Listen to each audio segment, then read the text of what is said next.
Do bad reviews kill companies? Yes and no. It's not up to the reviewer to have an obligation to a company when the reviewer's product is being genuine, being trustworthy, giving an opinion that you really gravitate towards. And that's the question and the ethics that people are asking about one of my favorite tech reviewers, Marques Brownlee. And it's all because of this Humane AI pen. It's the worst product I've ever reviewed for now.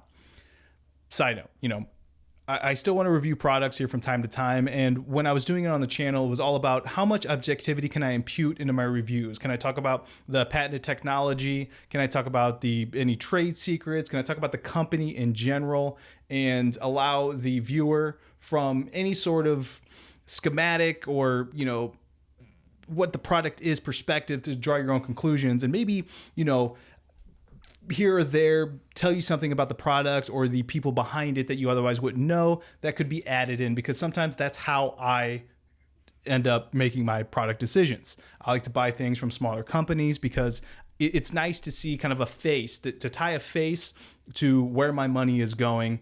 And that's, how you can develop some sort of honesty and trustworthiness. And that also goes towards, the reviewers that are reviewing these products like Marques Brownlee. I don't agree 100% with the conclusions. I do my other homework. I'll see a review pop up from him, but it's up to me as the consumer that has my own obligation not to just blindly trust someone that this is the opinion and it's going to kill the company. I think that is such an unfair question that a lot of people are asking. Like if you go and search Marques Brownlee, you have different people. Is this ethical? I've never seen Marques Brownlee just crush a new product like this. Today's the day. And people are just saying, his reach as someone with 18.6 million subscribers, he's got an obligation to be very careful with how he reviews things. And, I think there is some truth to what people are saying. But again, we're talking about a product that a company's created, like the Humane AI pen. And I do want to talk about my own personal experience researching this product and the product that is mkbhd and the company and developing, the trustworthy and the genuine and the transparent reviews that he has become known for and to generate 18.6 million subscribers. The other is, of course, the Fisker fiasco. YouTubers' negative Fisker review turns into saga. They drop in their valuation, and it's not just him. Like if I go and search about the Humane AI pen in the news, you're going to see much hype rocked by bad reviews. It's not just Marques Brownlee. Of course, he's got the most reach, but nobody's talking positively about this product. And there's a reason that I, who is fascinated with technology, with artificial intelligence, never wanted to order this pen. It just was trying to solve a problem that I didn't see as a problem. Everything's just attaching AI to things, and they wanted to, have a phone replacement, make it into a small form factor, but then you've got the screen that shows you in your hand, and it's interesting, sure. But it's not it's not the iPhone moment, right? Like it's not something that you're just going to go out and you're going to start seeing these pins pop up everywhere. And as someone who tried so hard to be objective as possible in my reviews, again, just using patented technology, talking about the engineering behind something, the people behind it, I stayed away from this. And that was my own choice. I'm not saying that it was the right thing to do. And just kind of a behind the scenes, how the sausage is made kind of thing, I was, developed enough views to generate interest from companies to send me products for free. And one of the reasons I just became overwhelmed with my actual job, this becoming a job, me testing new products, I end up liking what I'm liking. And it's hard to separate the objectivity from the subjectivity in your reviews. And when I would get a product, especially from a startup, I love working with startups. I love innovation. I love people that are just putting it out everything on the line in order to create something of their own.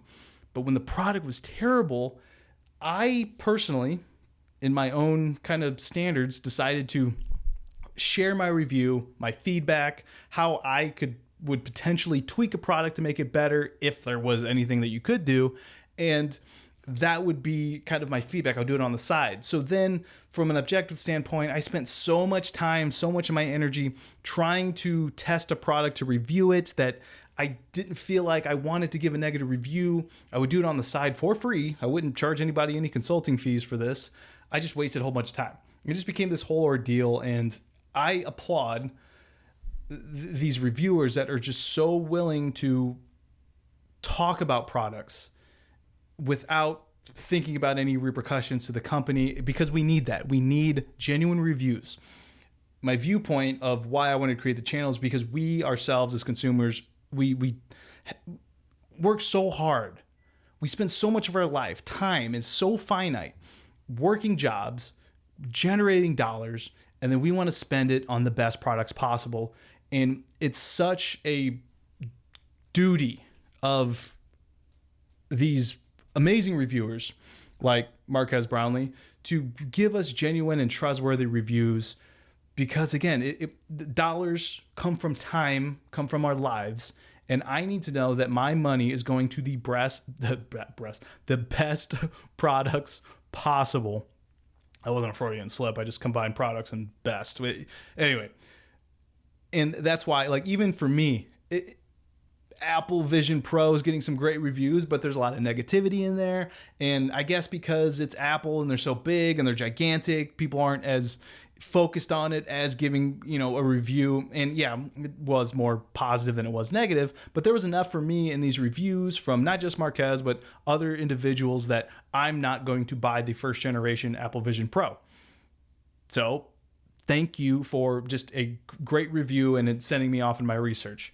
So that's kind of what I wanted to share. It's so easy not to be the man in the arena, right? To be someone from an outside perspective, to see him with 19 million, close to 19 million subscribers, talk about a product that's a startup. But again, it's our hard-earned dollars. I think it's more sensitive to the consumer to make sure that we're getting a product that